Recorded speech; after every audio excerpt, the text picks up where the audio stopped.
Build your dreams, live rich, and leave rich. Welcome to Live Rich and Leave Rich. Our philosophy here is pretty simple. Live rich doesn't mean living lavishly. It means living peacefully. Today, we're going to build the foundation for that peace of mind by talking about how to invest in mutual funds the right way, so you don't have to depend on anyone in your future. Let's get right into it. Okay, first things first, the mandatory disclaimer. Everything we discuss here is for your education. Mutual funds do have market risks, so you've got to read the offer documents carefully. Think of what we're doing here as giving you a reliable map. But for your own personal journey, it's always a good idea to talk to a SEBI-registered advisor who can be your personal guide. Now, let's talk about the real risk. Not the one you see on the news, but the one that's happening silently in the background. We all feel safe when we see our money sitting in a savings account, right?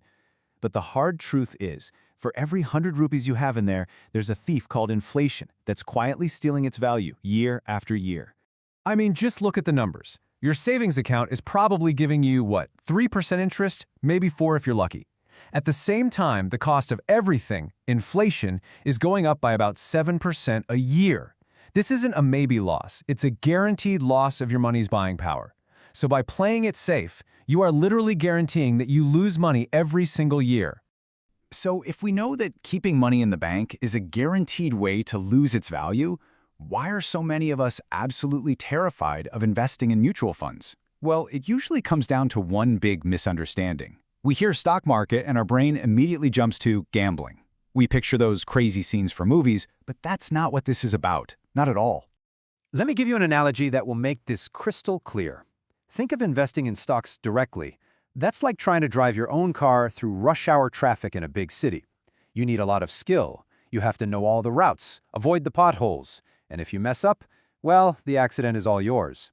A mutual fund, on the other hand, is like taking a nice, comfortable, air-conditioned Volvo bus.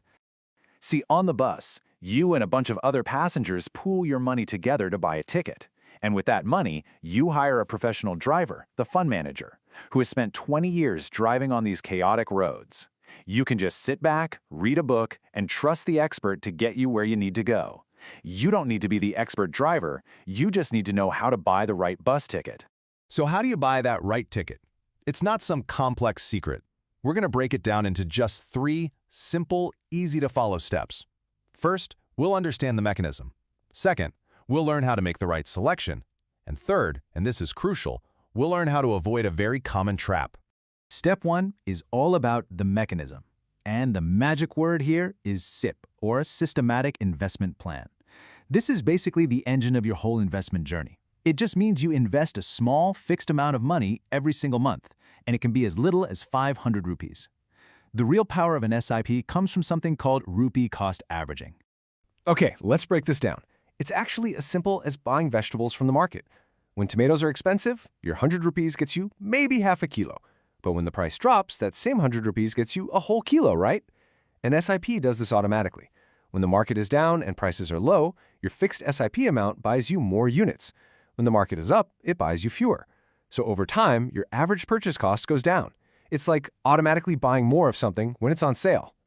All right, on to step 2, the selection. Which bus do you actually get on? For anyone just starting out, the simplest and honestly one of the best choices is an index fund. A Nifty 50 fund is a great example. Instead of trying to guess which single company will do well, you're buying a tiny slice of the top 50 biggest companies in India. You're basically betting on the growth of the entire Indian economy.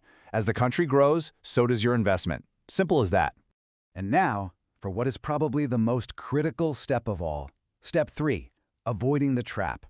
You see, when you go to buy a mutual fund, it comes in 2 flavors, a regular plan and a direct plan. A regular plan is sold to you by a middleman, like a bank or an agent, and for their service, they take a hidden commission from your investment, about 1% every single year.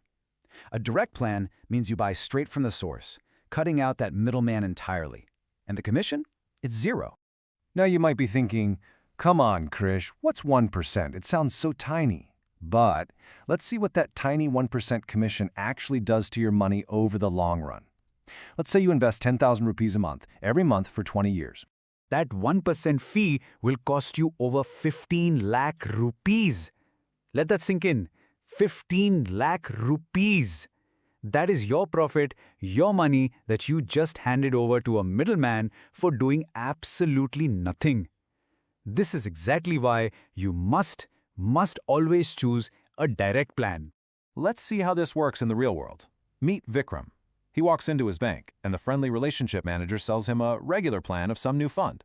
A few months go by, the market dips a little, Vikram panics. He stops his SIP, sells everything, and what's the result?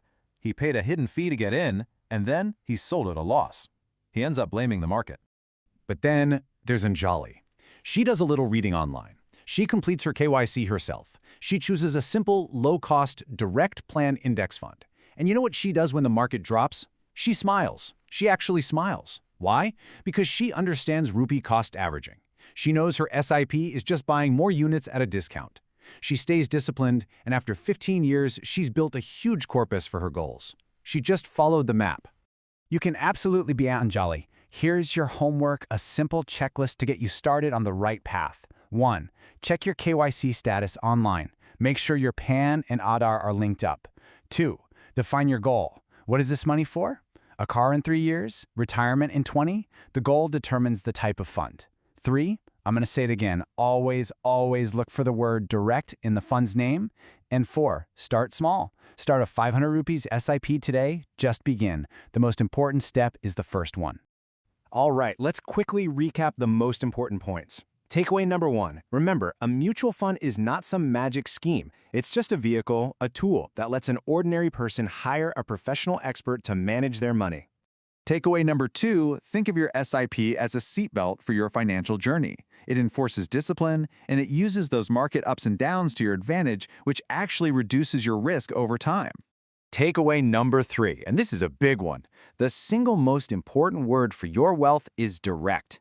Choosing direct plans is the only way to make sure that you get to keep all of your profits, not some agent.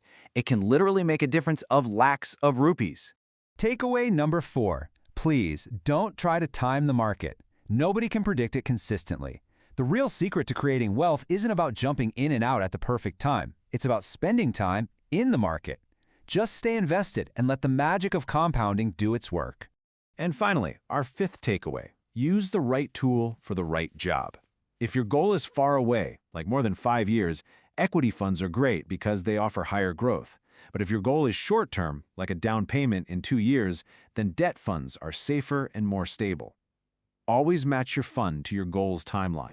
So, there you have it. The path is clear. You have the map, you understand the vehicle, and you know the rules of the road. Your journey towards a future of dignity, a future of peace of mind, where you're not worried about money, it can start right now, with one small step.